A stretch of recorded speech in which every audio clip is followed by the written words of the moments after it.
Assalamualaikum warahmatullahi wabarakatuh. Bismillahirrahmanirrahim.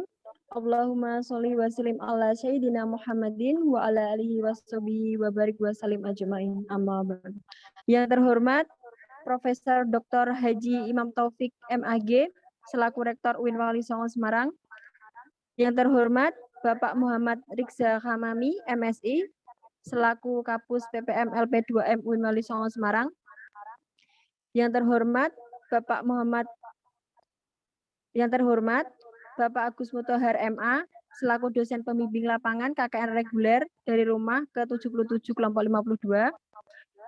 Yang terhormat Bapak Dr. Sulistyo SAG MSI selaku narasumber pada malam hari ini. Dan tak lupa yang saya hormati dan saya banggakan seluruh peserta webinar nasional pada malam hari ini. Puja dan puji syukur marilah kita haturkan kehadirat Allah Subhanahu wa taala yang telah memberikan nikmat dan segala karunia-Nya sehingga kita semua bisa mengikuti kegiatan webinar pada malam hari ini dalam keadaan sehat walafiat tanpa kekurangan suatu apapun. Dan tidak lupa juga kita sampaikan sholawat serta salam kepada junjungan Nabi kita Nabi Muhammad SAW. Semoga kita mendapatkan syafaat di yaumul akhir nantinya. Amin Allahumma amin. Sebelum itu, saya akan memperkenalkan diri saya terlebih dahulu. Perkenalkan, nama saya Mareta Putri Prika Silvani dari jurusan Manajemen Dakwah, Fakultas Dakwah dan Komunikasi, UIN Wali Songo Semarang. Pada malam hari ini, saya diamanahkan menjadi moderator pada kegiatan webinar nasional dengan tema Relasi Agama dan Kesehatan Mental di Era Pandemi. Adapun rangkaian kegiatan pada malam hari ini yaitu yang pertama, pembukaan. Yang kedua, sambutan yang akan disampaikan oleh Bapak Agus Mutahar MA selaku dosen pembimbing lapangan KKN reguler dari rumah ke-77 kelompok 52 UIN Wali Songo Semarang. Yang ketiga, penyampaian materi yang akan disampaikan oleh Bapak Dr. Sulistyo SAG MSI selaku narasumber yang luar biasa pada malam hari ini. Dan yang terakhir yaitu diskusi dan tanya jawab. Sebelumnya, kegiatan webinar ini dimulai, perkenankan saya untuk menyampaikan beberapa tata tertib untuk kelancaran webinar pada malam hari ini. Yang pertama yaitu peserta dimohon untuk mendengarkan atau menyimak dengan baik dan seksama. Yang kedua, pada saat acara berlangsung, peserta dimohon menghidupkan kamera dan mematikan audio sebagai bentuk apresiasi kepada narasumber. Yang ketiga, bila mana ada peserta yang ingin bertanya, dipersilakan untuk menuliskan di kolom komentar yang telah tersedia walaupun pemateri sedang menyampaikan materi. Yang keempat, setelah diskusi selesai, akan diadakan sesi foto bersama dengan narasumber. Jadi, dimohon untuk para peserta tidak meninggalkan Zoom terlebih dahulu. Acara yang pertama yaitu pembukaan. Marilah kita awali acara pada malam hari ini dengan bacaan basmalah bersama-sama. Bismillahirrahmanirrahim. Semoga acara pada malam hari ini dapat berjalan dengan lancar dan kita semua mendapatkan ilmu yang berkah dan bermanfaat. Amin Allahumma amin. Yang kedua ialah sambutan yang akan disampaikan oleh Bapak Agus Mutahar MA selaku dosen pembimbing lapangan kelompok 52. Waktu dan tempat kami persilahkan.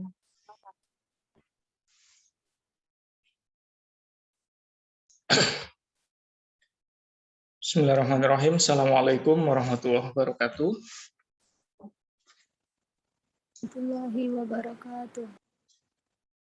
Bismillahirrahmanirrahim. Alhamdulillahirabbil alamin wa bihi nasta'in ala umurid dunya waddin. Assalatu wassalamu ala asyrafil anbiya'i wal mursalin wa ala alihi washabbihi ajmain. Amma ba'd.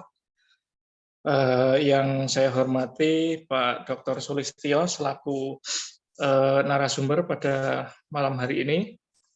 Teman-teman semua, anggota kelompok 52 dan juga bapak-bapak, ibu-ibu kawan-kawan semua yang hadir di webinar yang baik ini. Ya. Terima kasih teman-teman semua yang sudah menyelenggarakan inisiatif webinar dengan topik yang sangat penting ini. Ya. Jadi relasi agama dan kesehatan mental di era pandemi. Seperti kita ketahui bersama teman-teman semua dan bapak-bapak ibu-ibu semua yang hadir di sini saat ini COVID-19 sudah memberikan dampak yang besar tidak hanya pada aspek ekonomi ya, tetapi juga pada aspek agama ya, mental dan juga dimensi kehidupan lainnya ya. Jadi saat ini COVID-19 itu sudah memberikan efek yang cukup mengkhawatirkan ya, terutama bagi orang-orang yang jauh sebelum COVID ini ada sudah terisolasi atau mengalami mental health problem ya, masalah dengan kejiwaan mereka. Ya. Saat ini tercatat teman-teman semua ada COVID-19 ini memberikan dampak sekitar ada 12.000 ya, catatan yang saya baca dari situsnya Kemenkes itu bahwa ada 12.000 orang yang mengalami gangguan mental ini. Ya. Oleh karena itu kita akan mendengarkan bersama pemaparan dari Pak Dr. Sulistyo ya, yang memang beliau ahli di bidangnya ya. Bagaimana sih kiat-kiat supaya kita tidak terjerumus dalam problem mental dan well-being ya. Jadi problem mental dan well-being yang banyak dialami oleh orang-orang teman-teman di era COVID-19 ini. Kita akan mendengarkan kiat-kiat maupun tips-tips dari beliau supaya kita sehat baik secara jasmani maupun rohani dalam melewati ujian pandemi ini. Ya.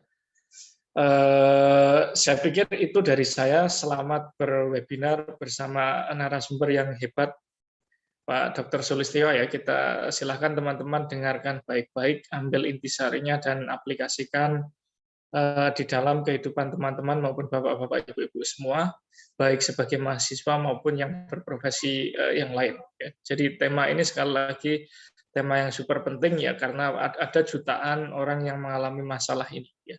Dan terima kasih teman-teman kelompok 52 yang sudah menginisiasi webinar yang baik ini.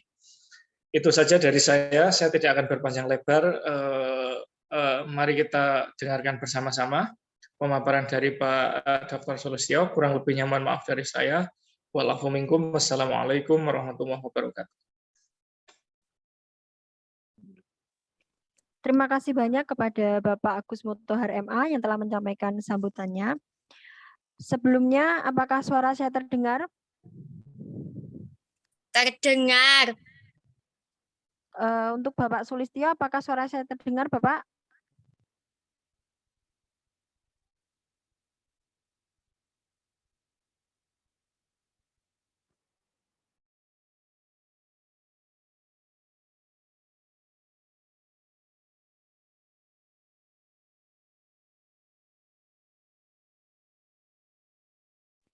Sekali lagi, untuk Bapak Sulistyo, apakah suara saya terdengar? Jelas, Bapak?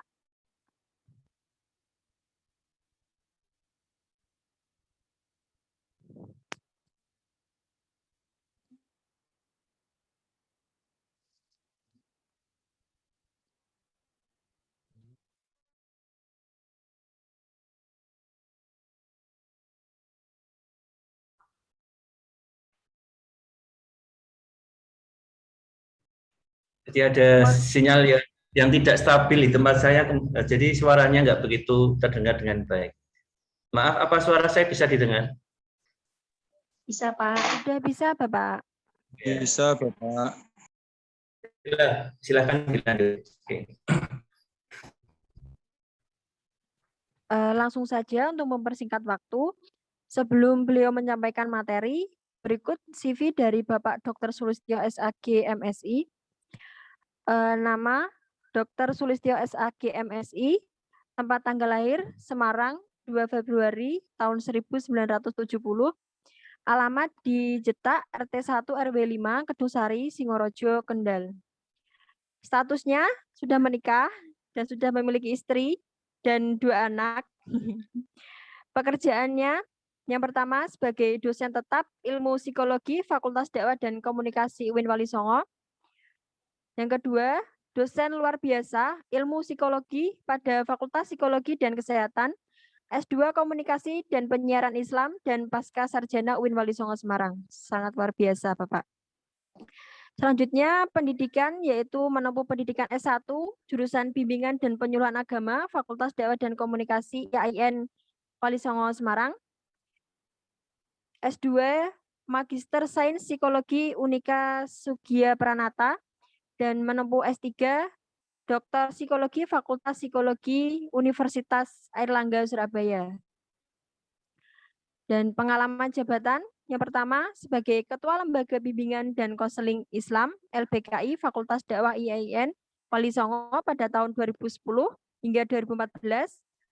Dan yang kedua, Ketua Jurusan Pengembangan Masyarakat Islam Fakultas Dakwah dan Komunikasi UIN Wali Songo Semarang tahun 2019 hingga 2021.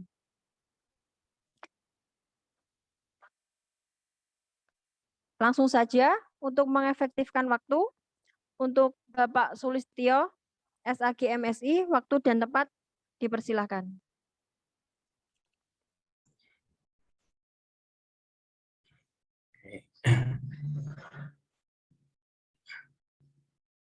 Baik.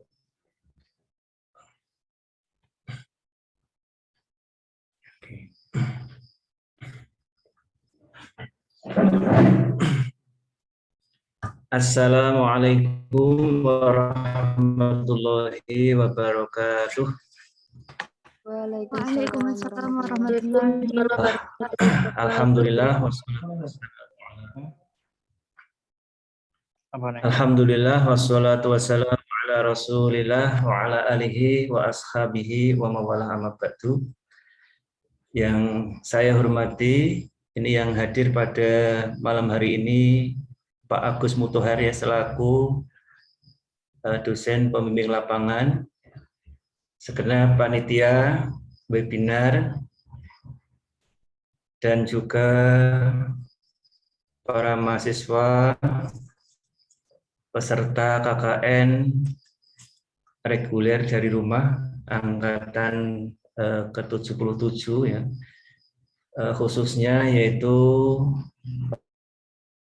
penyelenggara webinar pada malam hari ini yaitu kelompok 52 dan juga bapak-bapak, ibu-ibu, saudara peserta webinar yang berbahagia.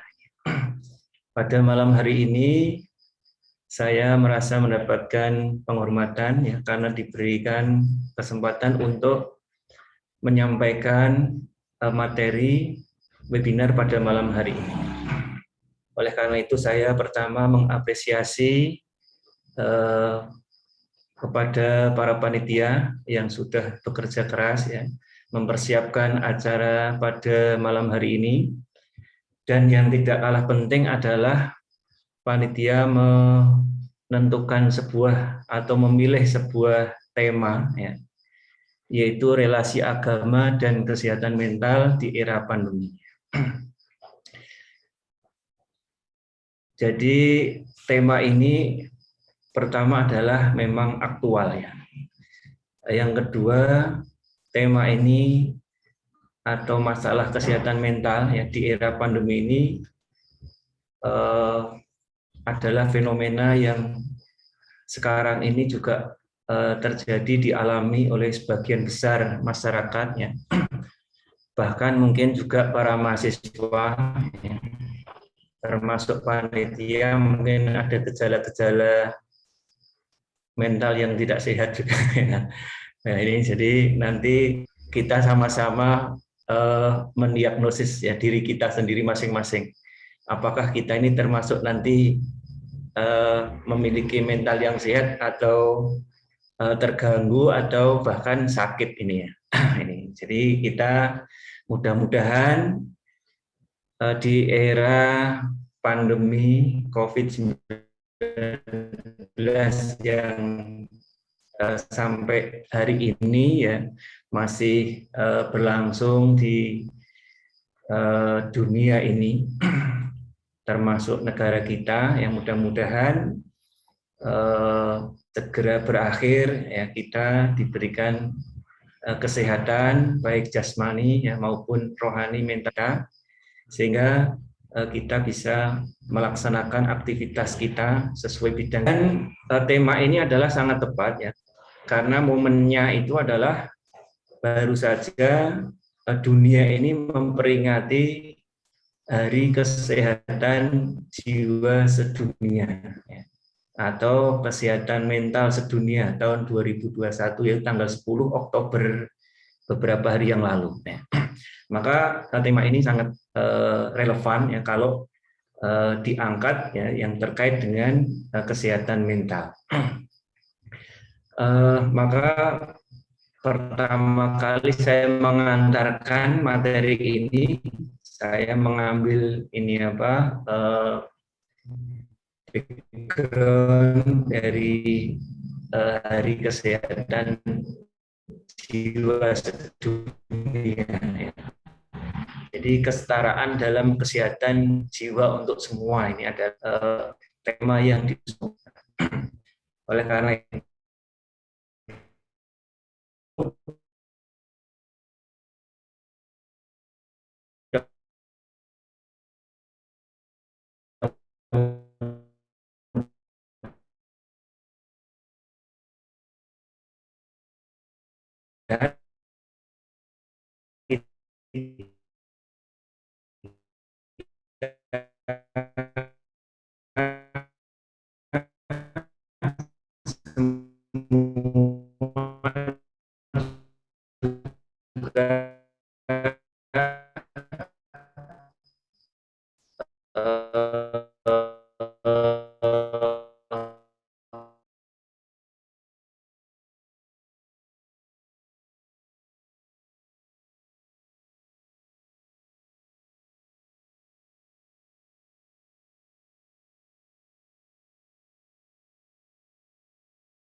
Tes.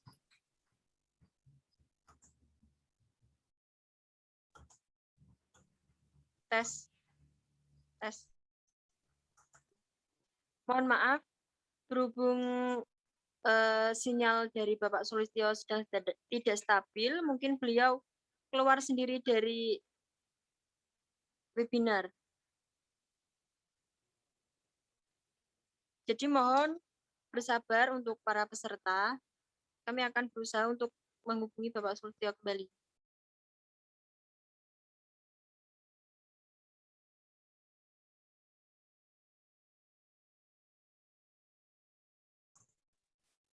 maaf, apa suara saya bisa terdengar? Bisa? Halo? Apakah suara? Oh ya, jadi maaf ada gangguan sinyal tidak stabil ya, sehingga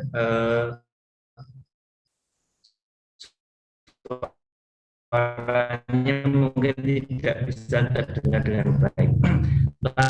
Slide berikutnya.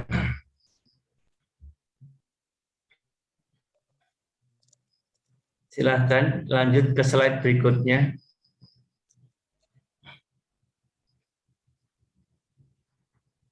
Silahkan slide berikutnya di.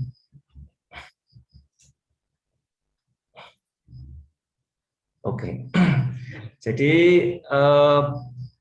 pandemi COVID-19 ini pada awalnya adalah sebuah krisis kesehatan ya, terutama mengancam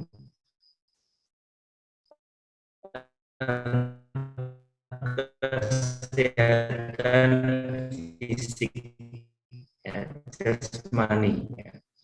Maka kemudian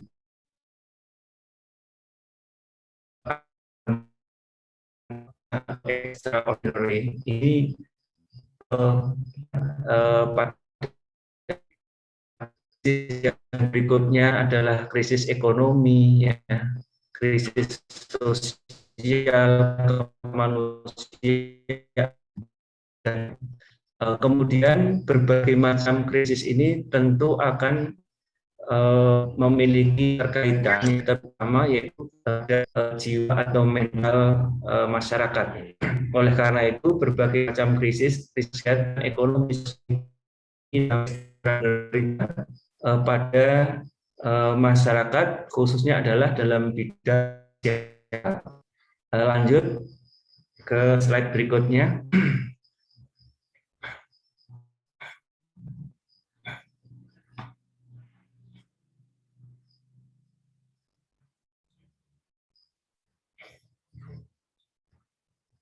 Silahkan dilanjut. Oke. Jadi, krisis kesehatan mental sebagai dampak dari COVID-19 ini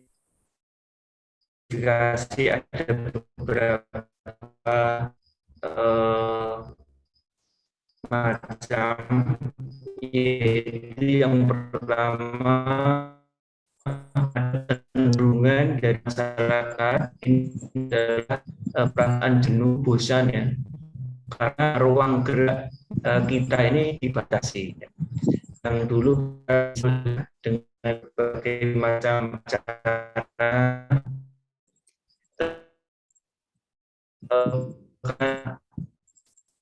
pandemi ini kita dibatasi, ada ketentuan ini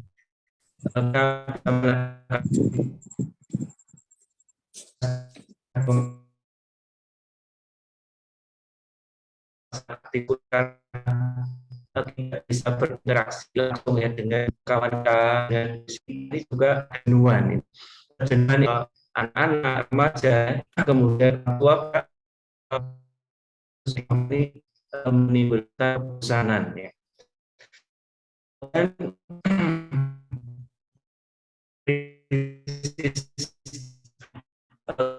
kesehatan akibat pandemi yang kedua adalah teman, karena kalau mengikuti pemberitaan itu tidak diadakan waktu yang lalu ya, berita makin kemudian sampai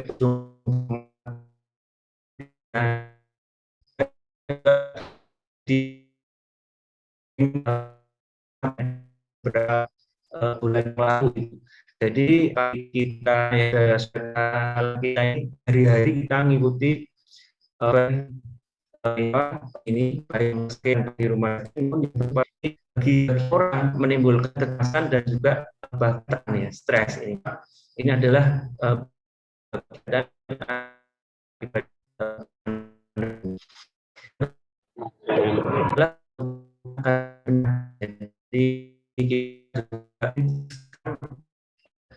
penuh kecurigaan, ketakutan ya, bahkan kita pada orang itu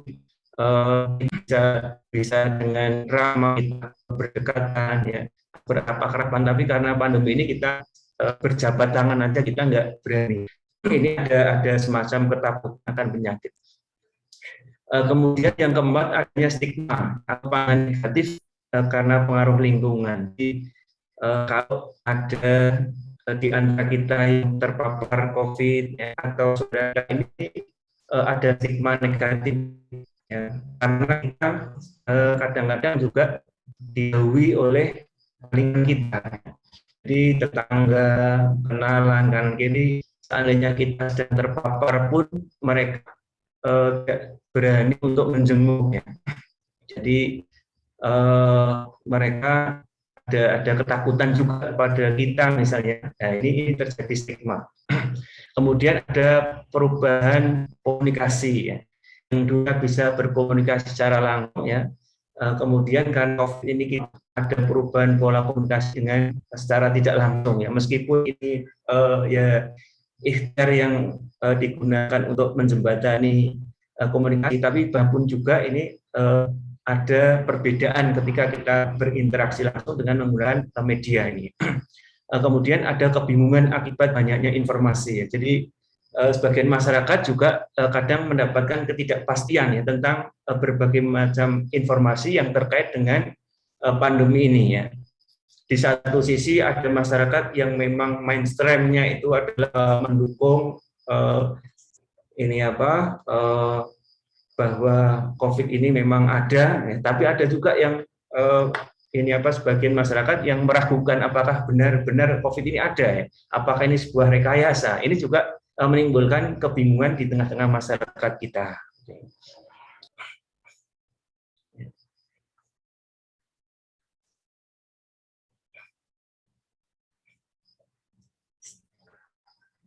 Silahkan dilanjut ke slide berikutnya.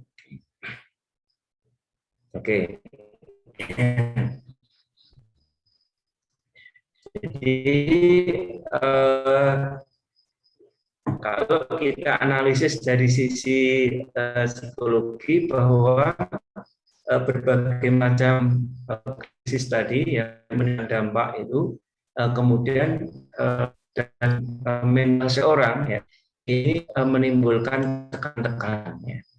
Jadi ada tekanan mental saat ini berdasarkan penelitian ini memang ada tekanan-tekanan yang bersifat ekonomi ya, karena banyak bidang-bidang pekerjaan yang kemudian dibatasi bahkan bisa menutup usahanya ya, sehingga berdampak 57,6%. Ini tekanan ekonomi. Sebagian besar masyarakat ya yang biasa bekerja di luar ya, kemudian yang terkait dengan pelayanan, kemudian jasa ya, bahkan produksi ini mereka juga mengalami permasalahan. Kemudian ada tekanan yang dalam bidang pekerjaan, banyak orang yang juga terkena PHK ya. Kemudian ada tekanan-tekanan sosial tadi yang disebabkan karena stigma ya, karena ketidakpercayaan, kemudian kecurigaan. Ini sebenarnya menimbulkan tekanan-tekanan sosial. Juga ada tekanan dari lingkungan kita, ya, kemudian dari keluarga kita, ya. Ini banyak yang menyebabkan kemudian ada akumulasi berbagai macam tekanan tadi sehingga mental seseorang itu kemudian ada yang mengalami keguncangannya. Keguncangan inilah yang kemudian oleh sebagian orang ya ini menyebabkan ketergangguan ya atau bahkan menjadi sakit ya ini secara mental.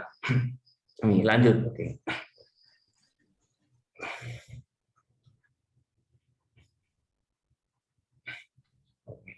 Kemudian gangguan kesehatan ini pada mental terutama adalah para penyintas COVID-19.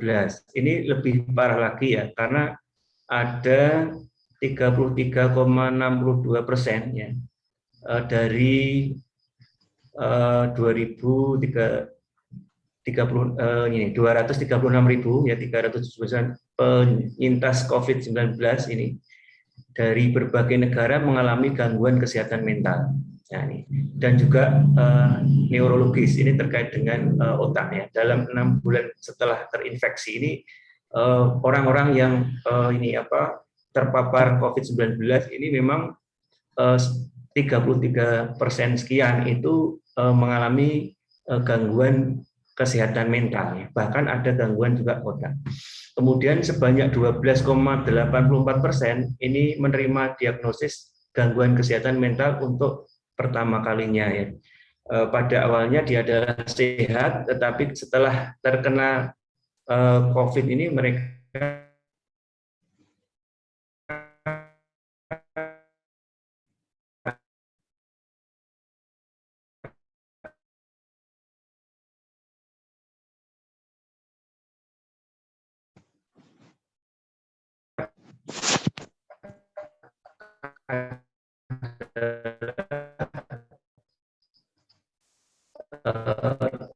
kalau di diagnosis ini mengalami gangguan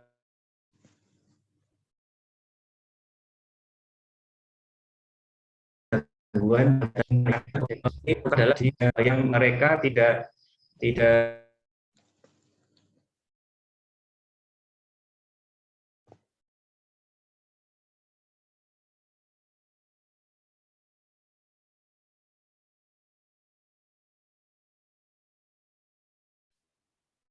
Apakah Bapak Sulistyo masih bergabung?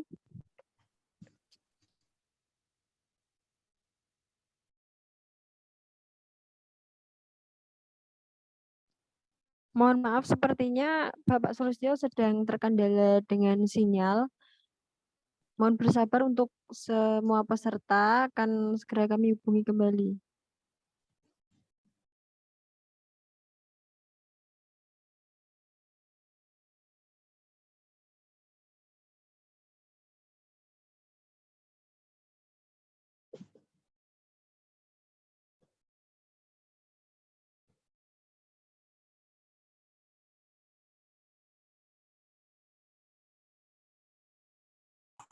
Silahkan dilanjut ke slide berikutnya.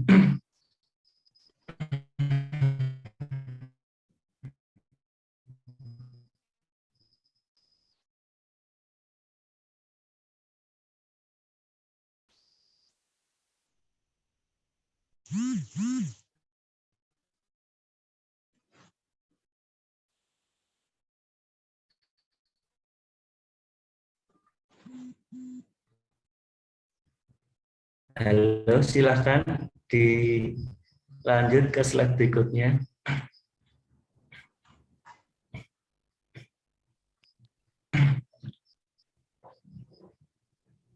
Sampun, Bapak. Halo, halo apa? Ya, Mas, masih. Halo, halo. Suara saya bisa terdengar? Terdengar, Bapak.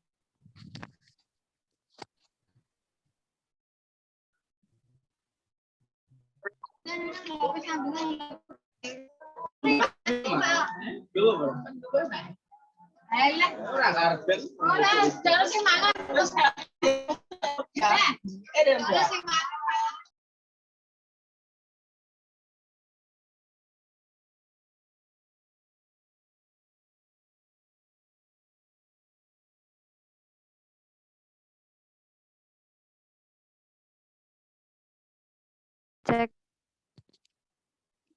Halo Pak Sulistyo, apakah masih bergabung?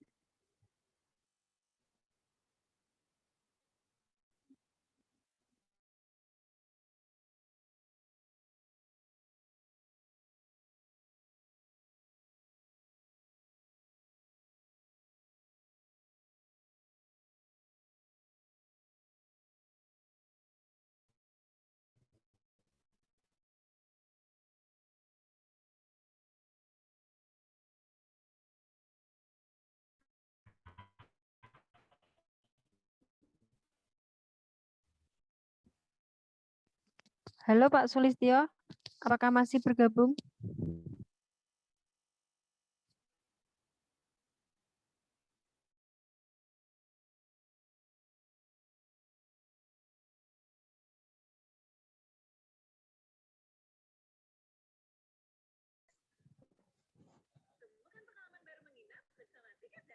Selalu ada harga terbaik dan gratis asuransi untuk mengenai banyak pilihan hotel dan villa.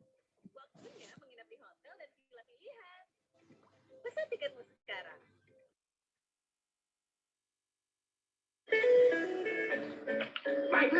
Oke.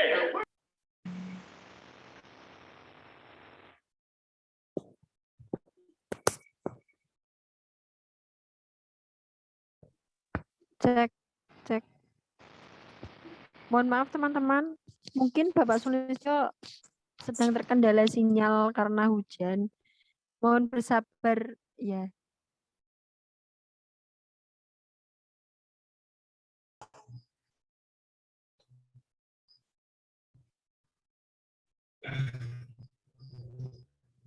Mohon maaf ya. Jadi tempat saya ini di desa ya, sehingga sinyalnya ya. Apakah sudah terdengar suara saya? Halo. Terdengar Bapak? Nggih, Bapak sudah terdengar. Oh iya, ini. Ya, ini. Jadi mohon maaf ini sinyalnya nggak begitu stabil ya, sehingga sering hilang ini. Kemudian gangguan kesehatan mental selama pandemi ini tadi yang kecemasan.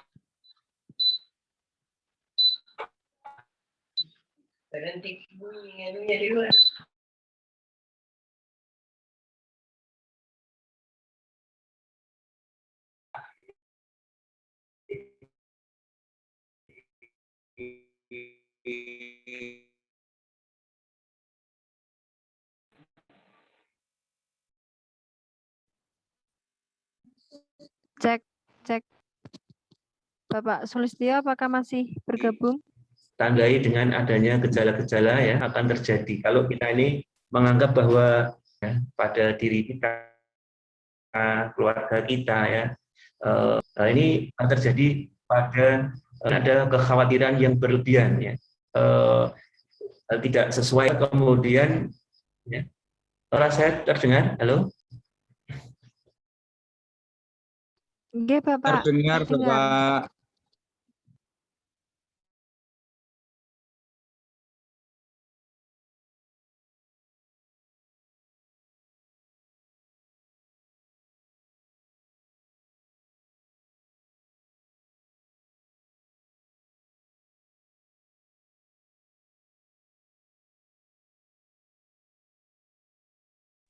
Mohon maaf Bapak Sulistyo, suaranya hilang-hilang.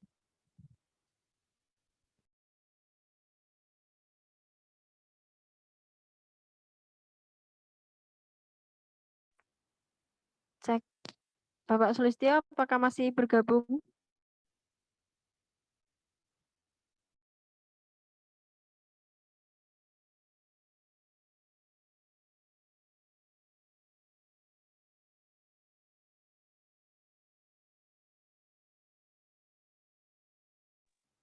Untuk peserta mohon bersabar karena situasi sedang hujan, jadi mungkin sinyalnya sedang Halo? tidak stabil. Nggih, Bapak. Halo? Halo, nggih Bapak Sulistyo.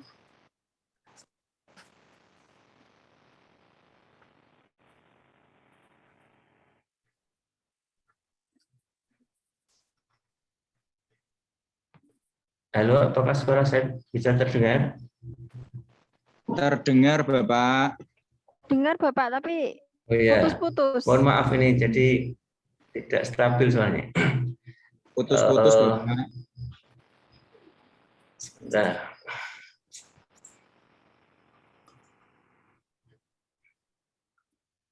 Ya, ya ini tidak stabil ya. Jadi kecemasan ini adalah persoalan pertama ya. Kemudian kita ini juga susah untuk ini apa relax ya, karena kita setiap hari disuguhi dengan pemberitaan ya, kemudian juga kabar-kabar yang tidak menyenangkan ya. Ini sehingga kita di era pandemi ini kita susah untuk relax ini biasanya. Kemudian ada depresi. Ini adalah yang berikutnya, adanya gejala-gejala seperti misalnya adalah gangguan kita susah tidur karena kita tadi adanya kecemasan ini, sehingga semakin terjadi akumulasi kecemasan ya, kemudian ada tekanan yang lebih berat sehingga ada depresi ya, kemudian kurang percaya diri ya. Kemudian ini apa kita tidak bertenaga, jadi low crow ya, atau kita merasa hilang semangatnya. kemudian juga kehilangan kita minat untuk bersemangat di dalam menatap kehidupan ini. Kemudian juga ini ada trauma, terutama ini adalah orang-orang yang pernah terpapar COVID ini. Ini ada trauma sehingga ketika dia mengidentifikasi dulu terkena ini dari siapa itu. Kemudian dia ada semacam trauma untuk menghadiri kegiatan tertentu, ya ketemu dengan orang tertentu. Ini karena punya pengalaman negatif ya, yaitu bahwa dia ini terkena COVID ini dari si A, dari si B, menghadiri acara itu ini. Ini kemudian ada semacam trauma kita untuk melakukan aktivitas tertentu. Oke, silahkan dilanjut ke slide berikutnya.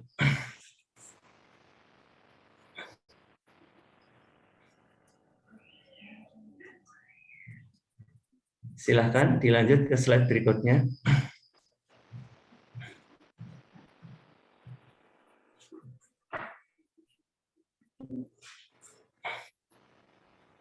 Halo, apa suara saya terdengar? Nggih, Terdengar, Bapak.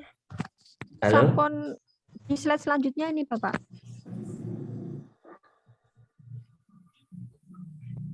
Silahkan dilanjut slide berikutnya.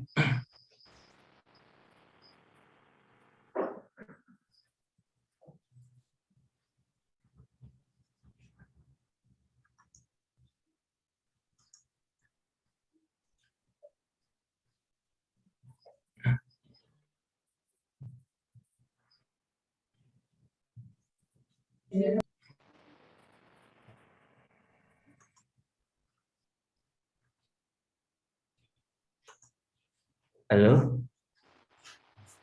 Nggih, Bapak. Sudah dilanjut di slide berikutnya. Silahkan. Astaga.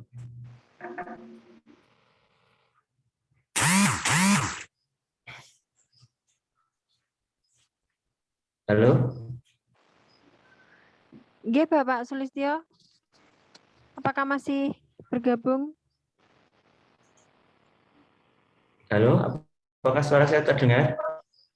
Terdengar, Bapak, namun suaranya putus-putus.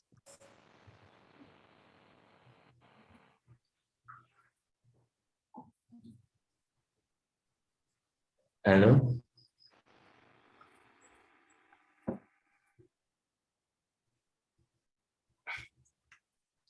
Halo? Cek.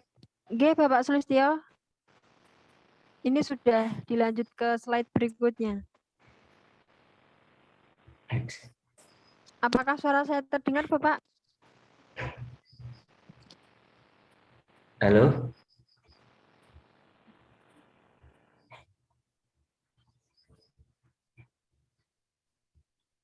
Halo, cek. Ya, ayo. Halo? Nggih, Bapak Sulistyo. Silakan di-share slide berikutnya. Sudah dilanjut ke slide berikutnya ini, Bapak.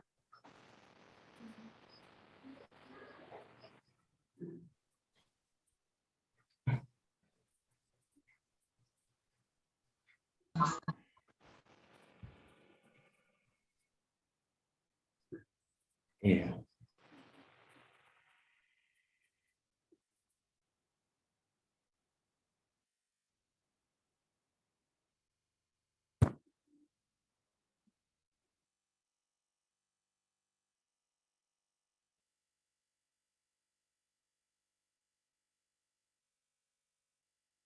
Keluar, Mbak Mareta.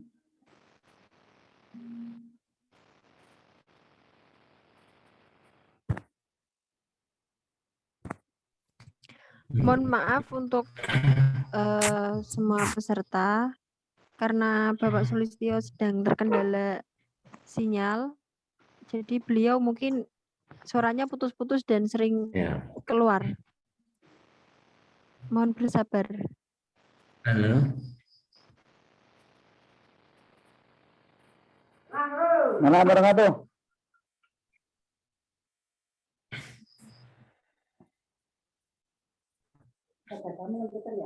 Iya.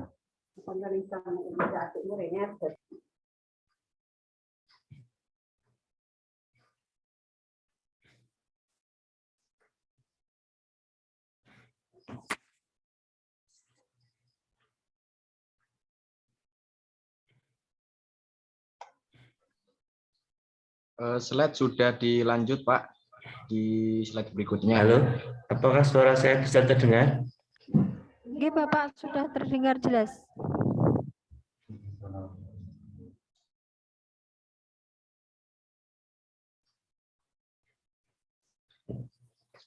Silakan di-share ke berikutnya. Ini. Silakan di slide berikutnya.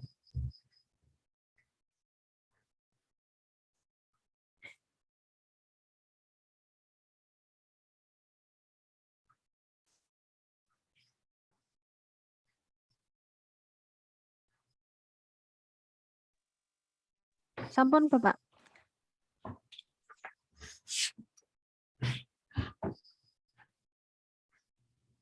Halo, apakah suara saya sudah terdengar? Oke, Bapak sudah terdengar. Halo, Oke, Pak. halo, apakah suara saya terdengar? Oke, Bapak ini sudah terdengar. Dan sudah dilanjut ke slide berikutnya. Ya.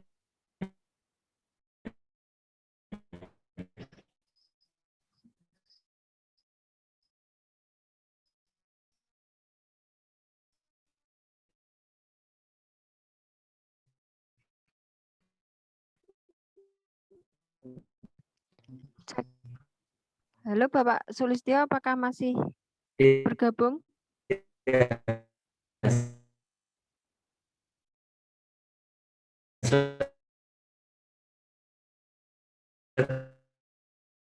Berikutnya coba. Ya. Slide berikutnya. Slide ya. Dan kesehatan mental masih ya. Apakah suara saya bisa terdengar? Halo? Oke, Bapak terdengar, Pak.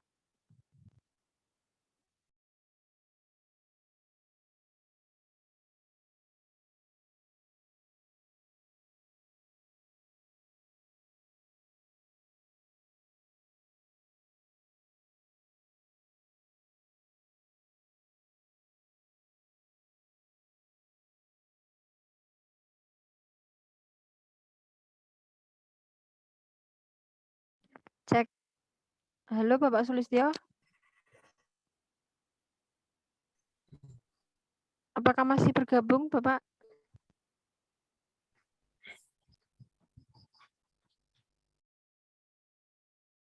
Halo? Apakah suara saya terdengar? Oke, Bapak terdengar. Halo? Sudah terdengar, Bapak, suaranya.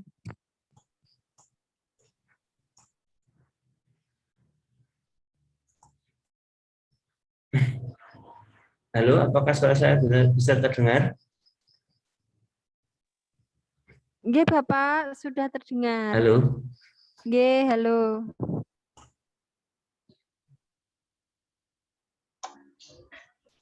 Masih? Suara sudah masuk, Halo? Pak.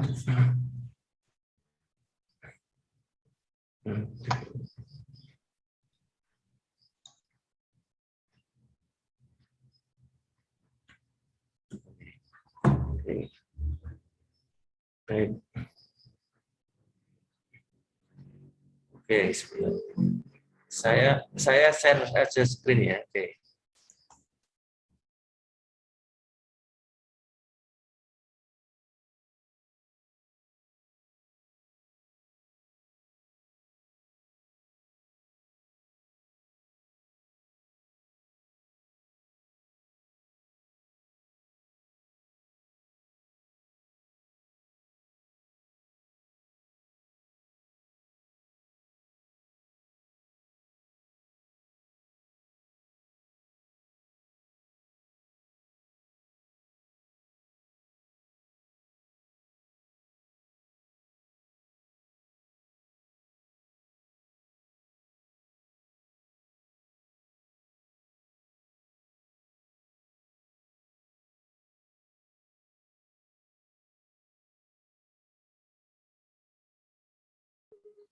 Cek. Halo Bapak Sulistyo, apakah masih bergabung?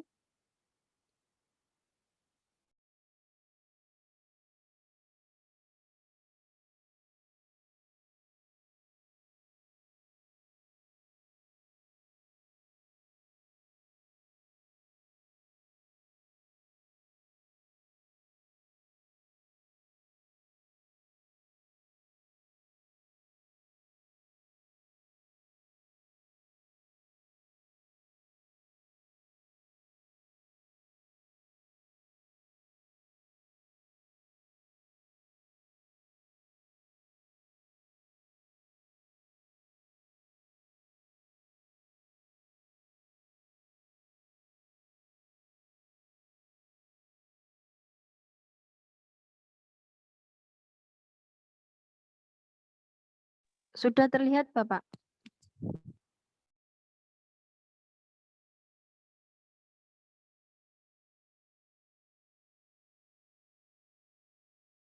Mohon maaf Bapak, suaranya masih di mute.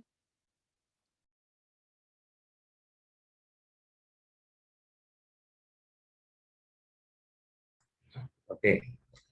Sekarang sudah kelihatan? Sudah terdengar? Sudah Bapak, sudah terdengar. Oke. Jadi ini yang penting ya. Jadi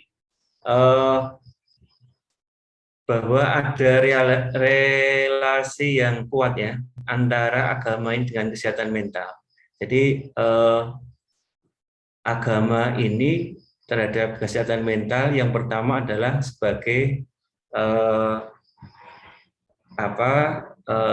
preventif ya. Jadi mencegah terjadinya penyakit ini, baik itu sakit jasmani maupun mental.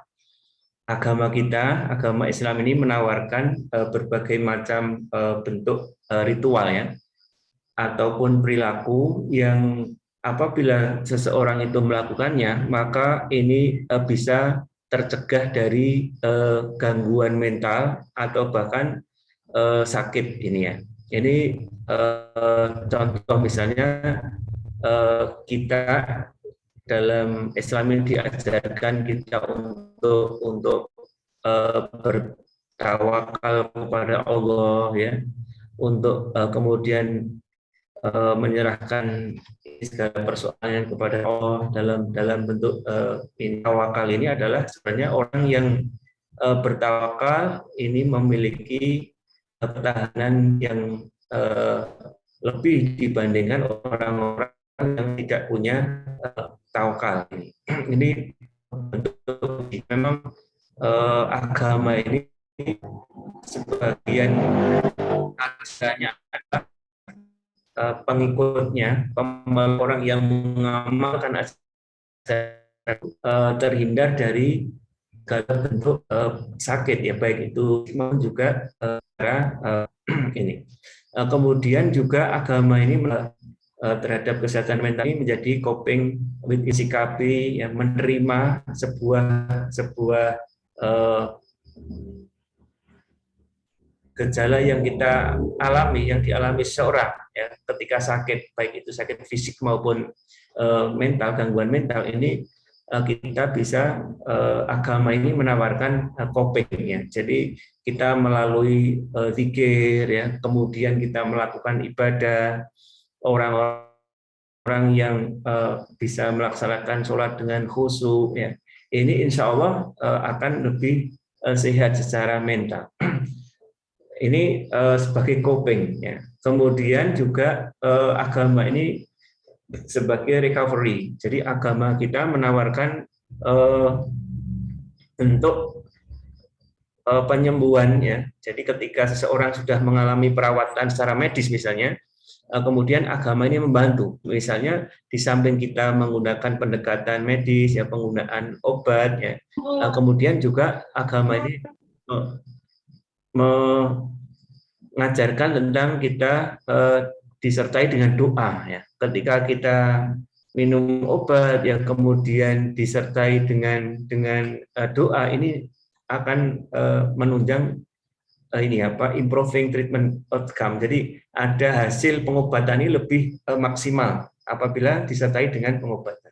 Maka orang yang beragama ini banyak penelitian yang menunjukkan bahwa orang dengan kualitas keberagamaan tinggi ini cenderung memiliki kesehatan mental yang lebih baik ya, dibandingkan orang-orang yang tidak memiliki tingkat keberagamaan yang tinggi ini. Ini banyak penelitian, maka salah satu indikator orang itu adalah memiliki keberagaman yang baik itu kalau di dunia barat ini sejauh mana dia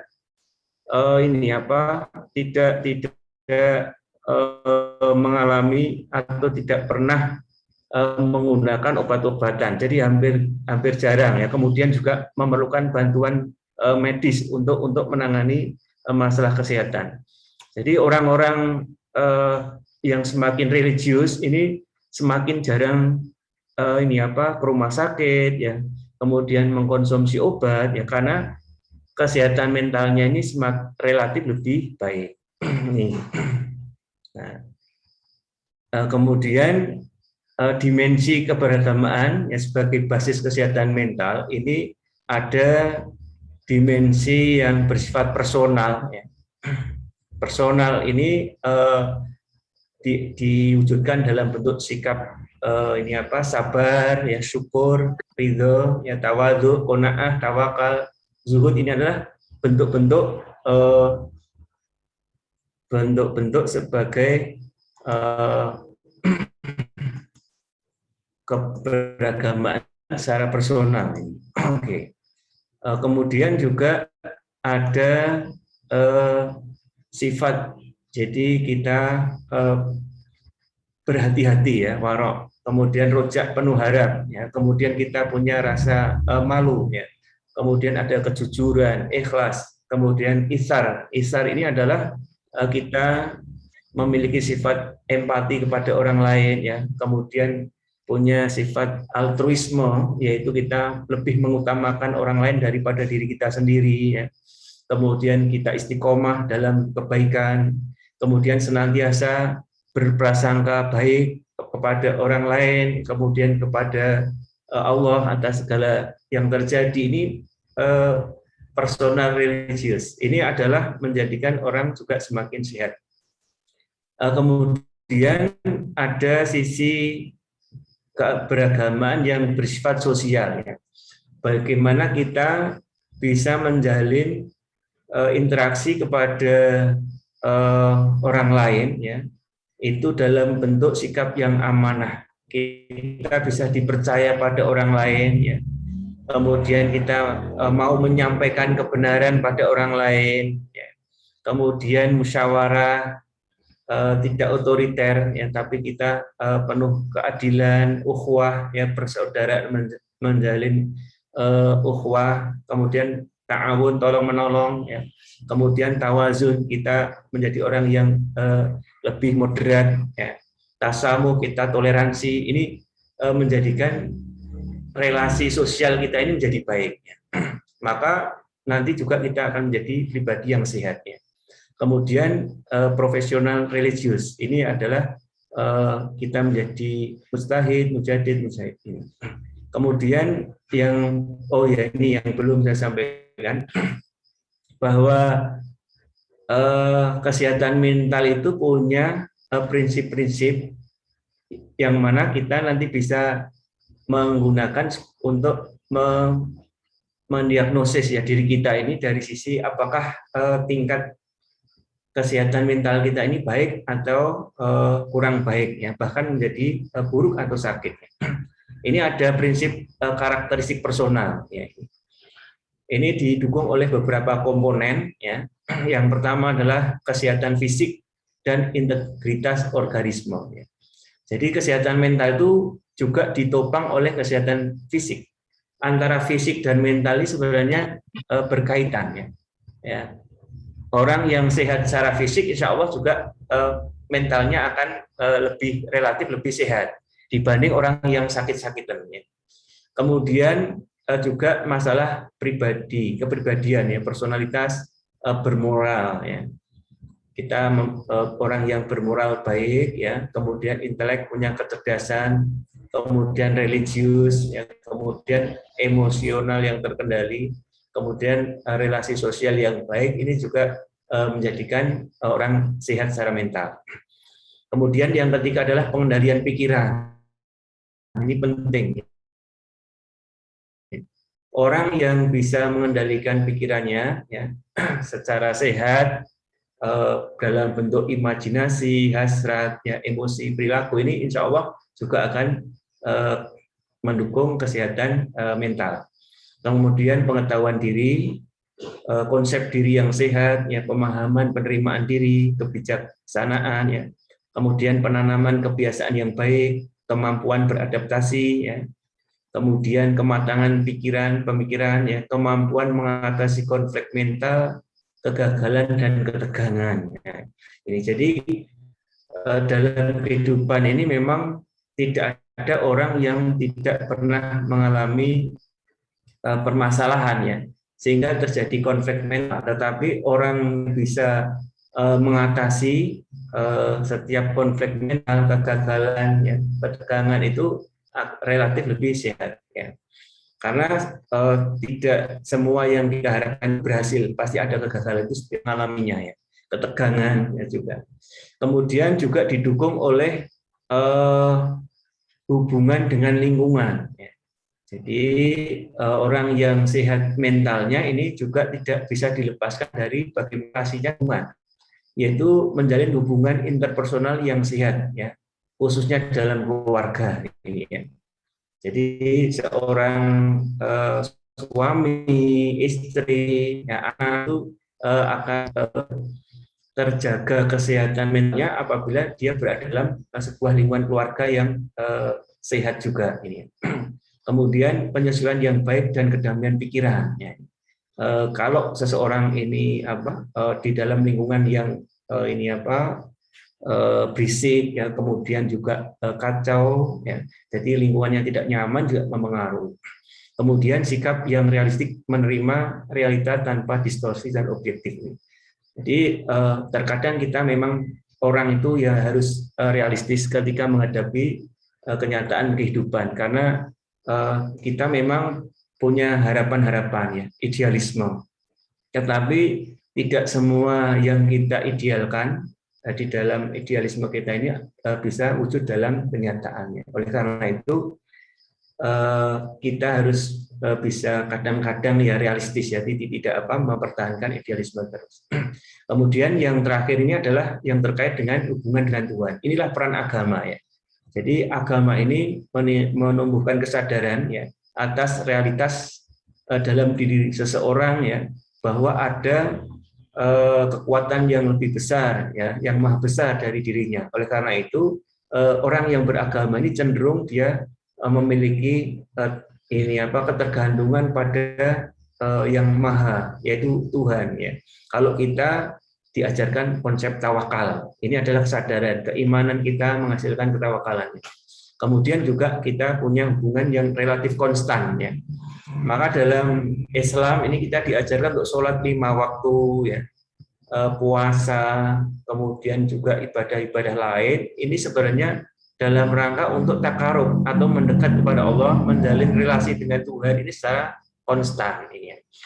Maka kalau kita mengamalkan ajaran Islam ini, ya, jadi ibadah yang kita lakukan ini kan mulai dari kita tidur, bangun tidur, ya, sampai tidur kembali, ini adalah penuh makna beribadah. Maka seharusnya, ya, orang-orang yang mengamalkan ajaran agama ini relatif lebih baik mentalnya. Karena apa? Dia senantiasa hatinya ini terhubung dengan Tuhan, ya. Maka hubungan dengan Tuhan itu relatif lebih baik. Jadi semakin orang itu dekat dengan Tuhan, ya, maka insya Allah ini semakin memiliki kesehatan mental yang lebih baik daripada atau dibanding dengan orang yang memiliki hubungan dengan Tuhan itu tidak dekat. Ini konsep yang semua agama mengajarkan, ya, termasuk agama kita. Ini agama Islam penuh ajaran yang memang menjadikan hubungan manusia ini, mengikut agama ini dengan Tuhan ini semakin dekat. Ini kemudian yang terakhir ini sebagai penutup, ya, jadi kita sebagai seorang Muslim tentu meyakini ajaran Islam ini meliputi berbagai macam aspek kehidupan manusia, ya. Baik itu kehidupan ini aspek dari fisik kita, ya, kemudian realitas non fisik, ya. Bahkan Al-Quran itu menawarkan, dan ini adalah satu ilmu pengetahuan. Nanti kalau kita belajar Quran berarti akan mendapatkan pengetahuan bagaimana menghadapi segala realitas yang ada di dunia ini, ya. Kemudian juga penyembuh penyembuh suatu penyakit yang ada dalam dada. Ini maksudnya adalah lebih kepada penyakit yang bersifat rohani atau mental, ya. Jadi syifaa'ul lima fis sudur, ya. Kemudian Al-Qur'an ini wa hudaw wa rahmatul lil mu'minin. Ini sebagai guide, sebagai petunjuk, ya, sebagai hidayah bagi manusia dan juga memberikan rahmat bagi orang-orang beriman. Maka dengan konsep ini bahwa Islam ini senantiasa mengajarkan pada umatnya ini adalah orang-orang yang diharapkan memiliki kesehatan mental lebih baik, ya, karena Quran sudah menawarkan seperti ini. Kemudian juga ada dalam salah satu doa yang diajarkan Rasulullah SAW, ya, ketika ada seorang sahabat yang mengalami masalah, ya, kemudian dia berada di masjid, terus maka kemudian Rasulullah mengajari doa kepada salah seorang sahabat itu, Allahumma inni a'udzubika minal hammi wal hazan wa a'udzubika minal azzi wal kasal wa a'udzubika minal jubni wal bukhl wa a'udzubika min ghalabati dain wa qahri rijal. Ini adalah beberapa gejala-gejala, ya, orang yang mengalami gangguan mental seperti gelisah, sedih, ya, kemudian merasa lemah, tidak bersemangat, kemudian malas, ya, kemudian menjadi penakut, ya, bakhil, ini susah berbagi, ya. Ini adalah gejala-gejala yang dialami orang, ya, ketika menghadapi masalah, sehingga kemudian ada tekanan, misalnya orang dililit utang, ya, atau ada tekanan dari orang lain, wa qahri rijal. Ini menimbulkan ini sebagai stresor, ya, stresor atau menjadikan orang itu memiliki tingkat stres yang tinggi. Oleh karena itu Rasulullah mengajarkan ini, mengembalikan persoalan itu kepada Allah. Inni a'udzubika, maka sesungguhnya aku berlindung kepadamu. Nah, inilah konsep Islam yang mengajarkan kepada kita bagaimana kita umat Islam ini untuk kembali pada ajaran Al-Quran, ya. Karena Al-Quran ini meliputi berbagai macam persoalan manusia, yang termasuk sebagai penyembuh obat, ya, yang ada di dalam dada ini, yaitu penyakit-penyakit mental, dan juga beberapa gejala ini, gangguan mental yang disebutkan oleh Rasulullah dalam doa ini. Saya kira itu poin-poin penting yang saya sampaikan, ya. Nanti bisa kita lanjutkan untuk dalam ini forum ini untuk berdiskusi. Silahkan, ya. Terima kasih. Terima kasih banyak kepada Bapak Sulistyo atas materi yang sangat luar biasa yang telah disampaikan. Dari sini kita dapat mendapatkan wawasan baru yang dapat lebih membuat kita menjadi lebih semangat untuk terus belajar.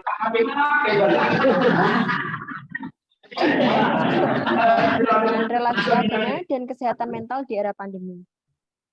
Seperti yang dijelaskan oleh Bapak Sulistyo, salah satu yang menyebabkan krisis kesehatan mental yaitu kebingungan akibat banyaknya informasi yang mengakibatkan kecemasan, depresi, dan juga trauma. Maka dari itu, kita sebagai generasi milenial harus lebih bijak dalam memilih dan memilah informasi yang lebih jelas dan positif. Selain itu, dengan kita memperkuat iman dan juga agama kita, insya Allah akan menumbuhkan sikap positif dalam diri kita. langsung saja kami telah menampung beberapa pertanyaan yang telah disampaikan oleh teman-teman kita. Ini ada beberapa pertanyaan yang sangat luar biasa dari teman kita. Yang pertama dari Mas Muhammad Rizal Sani. Saya Muhammad Rizal Sani izin bertanya. Seperti yang Bapak sampaikan, Pak, COVID-19 sangat besar sekali terhadap kesehatan mental manusia. Nah, kira-kira untuk dapat pulih dari hal tersebut, langkah apa yang harus dilakukan? Atau mungkin bisa pulih dengan sendiri? Pripun, Bapak? Oke. Baik, terima kasih. Ini pertanyaan yang pertama akan saya tanggapi ya. Jadi dari Mas M. Rizal Sani ini ya. Tadi yang menanyakan bahwa dampak COVID-19 ini memang sangat besar, kompleks ya terhadap kesehatan mental kita manusia ini. Kemudian apakah kalau seseorang itu mengalami dampak ini COVID tadi yang mengganggu kesehatan mental itu dapat pulih atau ini bagaimana caranya atau bisa pulih dengan sendirinya ini. Jadi untuk kesehatan mental itu dan juga kesehatan fisik sebenarnya. Jadi kalau ketika seseorang itu mengalami mulai dari tadi gangguan ya, gangguan itu dari yang ringan seperti kita ini cemas ya, tidak bisa tidur atau tidak bisa tidur dengan nyenyak. Ini sebenarnya ada gejala-gejala kita ini sedang mengalami gangguan, juga merasa stres, ada tekanan ya. Ini sebenarnya kita sedang mengalami. Kemudian apakah ini bisa hilang dengan sendirinya ya atau bagaimana langkahnya? Sebenarnya kalau dalam konteks agama ini sebenarnya segala bentuk gangguan baik itu kecemasan ya, kemudian stres ya, kemudian juga gangguan yang lain misalnya. Ini agama menawarkan konsep bagaimana kita ini pertama kalau kita ini punya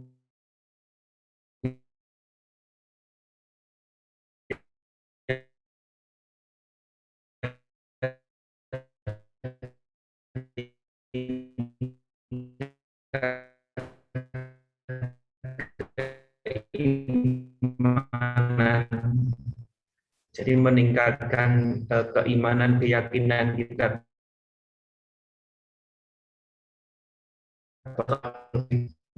tawakal kepada sakit ya kita ini dalam konsep Islam ini beriman ya selama kita ini yakin pada Allah maka sakit ini ya paling berakhir misalnya sampai maksimal kematian ya. Ini ada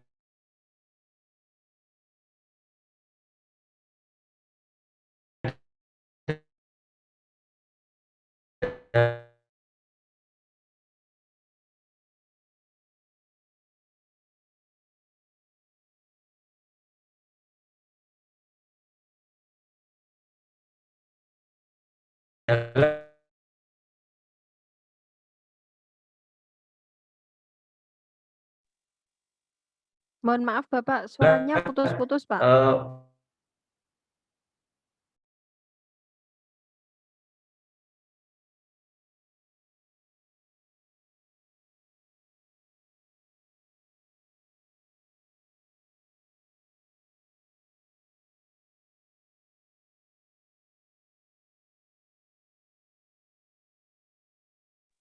Cek. Bapak Sulistyo, apakah masih bergabung?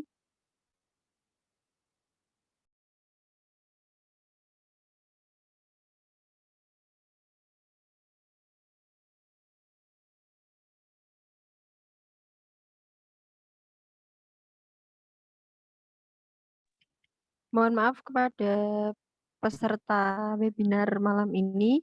Mungkin karena terkendala sinyal, Bapak Sulistyo tiba-tiba keluar sendiri. Ini akan segera kami hubungi kembali. Nggih, Mbak, nggih.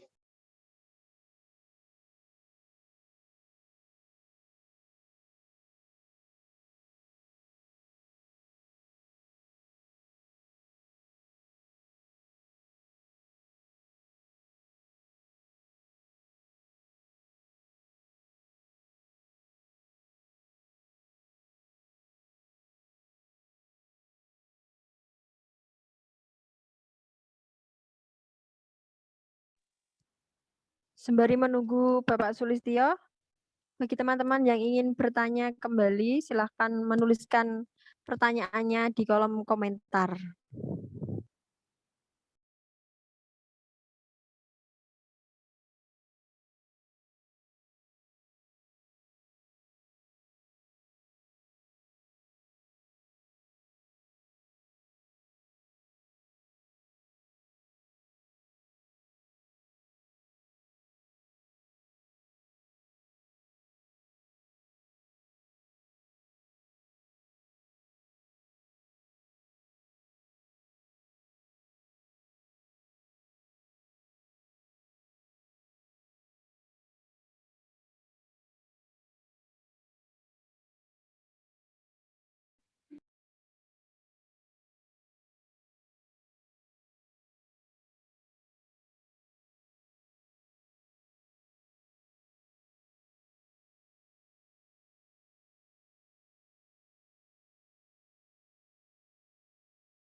Untuk peserta webinar, mohon bersabar ya.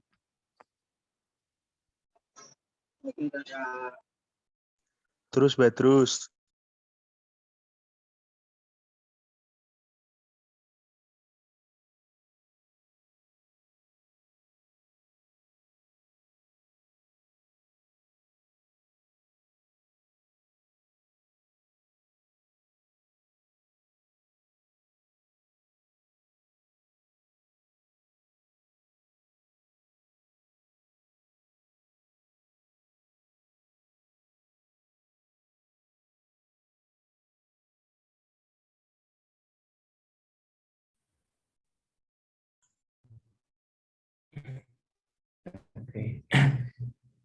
Oke, maaf tadi terganggu lagi nih.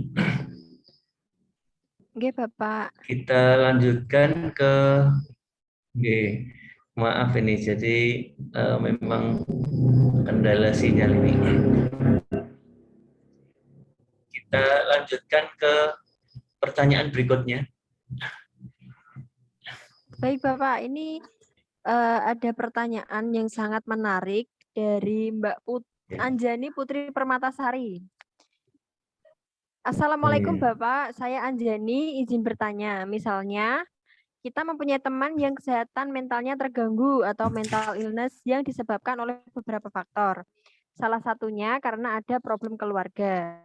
Nah, bagaimana cara kita sebagai teman dekatnya agar teman yang terkena gangguan mental tidak semakin memburuk? Terima kasih. Ya. Baik, ini ada pertanyaan yang bagus dari Mbak Anjani ya. Jadi ketika kita punya teman ya, sahabat yang mengalami gangguan mental ya karena suatu sebab ya,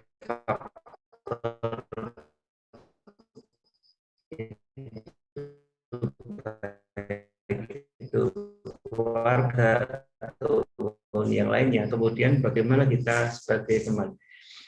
Jadi orang itu memiliki style yang beda-beda ya. Jadi kalau ada orang itu masalah ya, itu cenderung dia bisa menyelesaikannya sendiri. Dia punya caranya sendiri ya.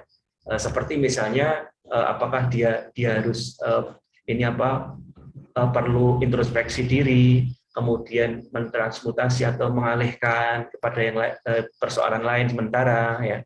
Kemudian dia mendekat pada Tuhan ya. Atau ada orang yang kemudian curhat. Orang itu dalam menyelesaikan masalah biasanya bisa diatasi sendiri. Ini juga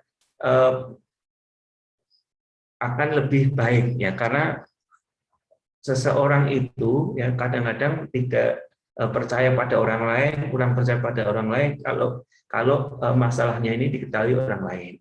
Tetapi kalau memang ada orang yang kemudian kita sudah dekat, kemudian menaruh kepercayaan kepada kita, ya maka ini kita bisa menjadi paling tidak kawan untuk curhat ya misalnya. Kemudian kita juga berdiskusi ya, kemudian juga sharing pengalaman, sharing gagasan. Ini paling tidak bisa meredakan, mengurangi gangguan atau gejala-gejala gangguan kesehatan mental mereka ya. Maka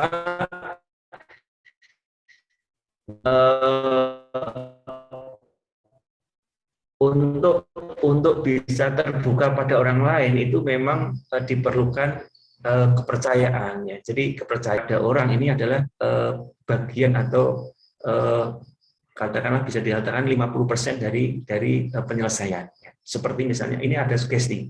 Kalau kita percaya pada orang itu, apapun yang dikatakan itu insya Allah kita ikuti. Baik itu misalnya dokter ya, kemudian psikolog, kemudian juga konselor, juga misalnya ustadz, kiai ya.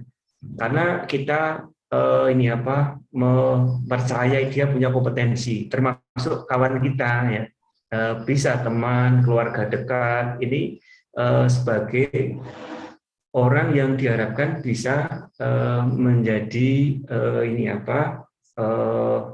atau membantu menyelesaikan masalah. Ini kalau dalam istilah konseling itu memberikan insight, pencerahan.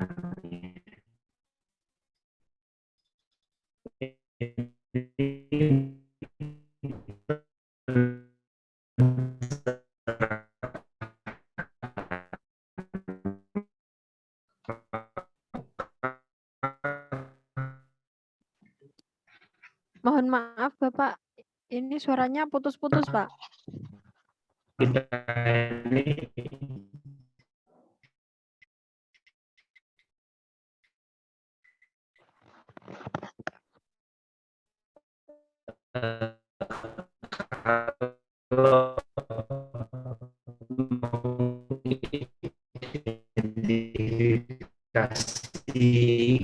kawan kita, sahabat kita, ada yang mengalami gangguan itu, paling tidak kita juga bagaimana bisa menjadi memberikan pencerahan, insight pada mereka.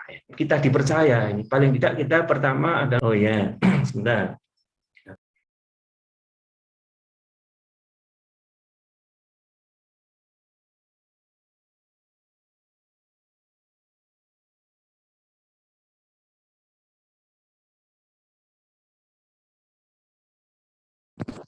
Cek.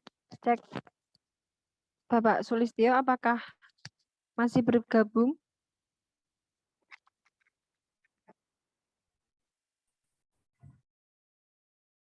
Mas.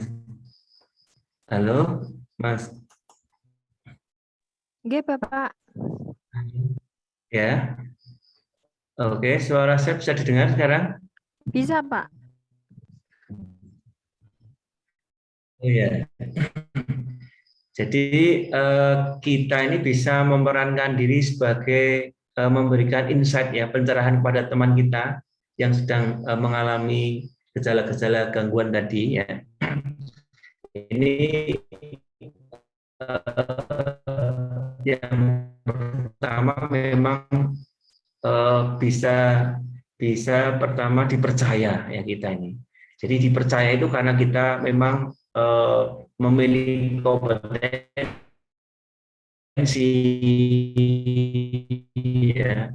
Kemudian karena integritas kita ini diakui bahwa mengumbar aib mereka ya teman kita ya. Kemudian juga ini karena sudah dianggap ini bagian dari dirinya, saudaranya dan sebagainya. Ini dan kita juga menaruh empati ya. Jadi apa yang dialami oleh teman kita ini empati ya. Maka kepada teman kita ketika dia curhat ya, ketika dia menyampaikan, kita harus menjadi pendengar yang baik pertama ya. Jadi jangan sampai kemudian kita ini ketika teman kita mau curhat menyampaikan sesuatu seolah-olah kita nggak mendengarkan ya. Maka bentuk perhatian ini penting. Jadi kita memperhatikan ketika dia bicara ya. Kemudian kita memberikan respon ya ketika dia itu menyampaikan, mengekspresikan ya apa yang dialami. Ini kita juga penuh ekspresif ketika kita ini mendengarkan ya, kemudian memberikan respon ya. Kemudian juga ketika kita memberi pencerahan ini jangan sampai kita terkesan menggurui ya. Ini enggak, tapi kita artinya bahwa apa yang kita sampaikan ini adalah merupakan bentuk empati kita ya, perhatian kita, kemudian sampai dia menemukan insight sendiri. Itu memang kehadiran orang yang dipercaya, baik itu teman, sahabat ya, kemudian orang-orang yang punya kompetensi tertentu, ini memang diperlukan oleh orang-orang yang sedang mengalami gangguan gejala gejala-gejala gangguan kesehatan mental. Itu penting. Maka ini tadi yang perlu ditanamkan adalah bagaimana kita menaruh kepercayaan ya, bisa dipercaya ya, kemudian juga kita punya integritas yang baik, kemudian kita penuh empati, menjadi pendengar yang baik ya, kemudian kita tidak terkesan menggurui ya. Ini penting. Begitu Mbak Anjani ya. Baik Bapak, terima kasih atas jawaban-jawaban yang telah diberikan oleh Bapak Sulistyo. Berhubung sudah melebihi waktu yang ditentukan, kami mengucapkan terima kasih banyak kepada teman-teman yang sudah bertanya. Dan mohon maaf terkhususnya kepada teman-teman yang pertanyaannya belum bisa dijawab, mungkin bisa berjumpa dan jawab di lain waktu. Sebelum memasuki acara yang terakhir, dimohon semuanya jangan meninggalkan Zoom terlebih dahulu. Karena akan diadakan sesi foto bersama. Maka dari itu para peserta dimohon untuk membuka kamera masing-masing.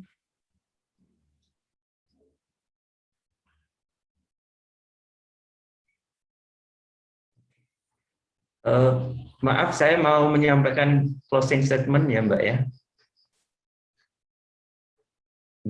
Mbak Marita ya.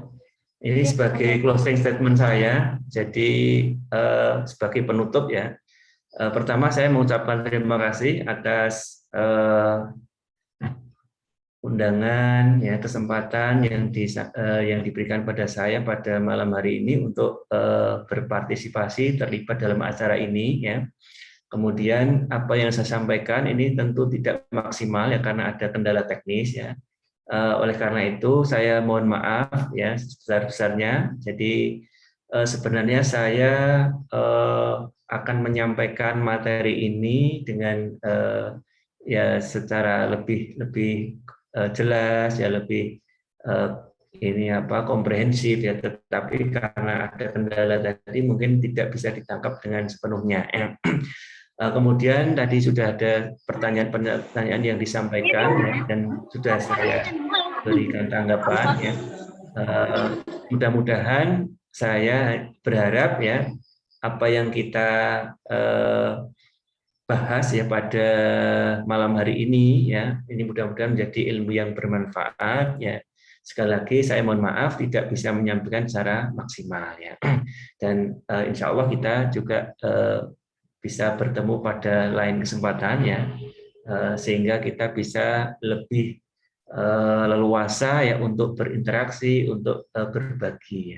Demikian dari saya. Terima kasih. Mohon maaf. Assalamualaikum warahmatullahi wabarakatuh. Waalaikumsalam warahmatullahi wabarakatuh. Terima kasih banyak Bapak Sulistyo. Untuk para peserta dimohon untuk membuka kamera masing-masing. Untuk slide pertama, 1, 2, 3.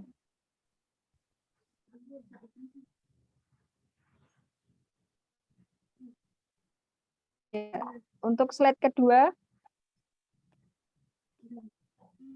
1, 2, 3.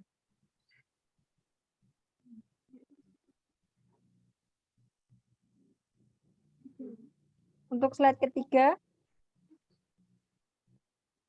1, 2, 3.